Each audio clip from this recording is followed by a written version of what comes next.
वफाक में इत्तेहादी नून लीग और peoples party Azad Kashmir के इलेक्शन पर एक बार फिर आमने सामने आ गए। दोनों जमातों ने लफ्जी जंग शुरू कर दी है।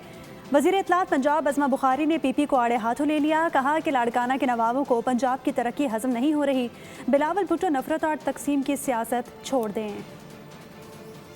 वफाक में इत्तेहादी आज़ाद कश्मीर के इलेक्शन पर एक बार फिर आमने सामने। नून लीग और पीपल्स पार्टी के दरमियान नूरा कश्ती है या इक़्तिदार की छीना झपटी। कश्मीर के इंतखाबात क्या आए, इत्तेहादियों ने एक दूसरे पर लफ्जों के निश्तर चलाने शुरू कर दिए। वज़ीर इत्तलात पंजाब अस्मा बुखारी ने पीपल्स पार्टी को आड़े हाथों लेते हुए कहा कि लाड़काना के नवाबों को पंजाब की तरक्की हजम नहीं हो रही।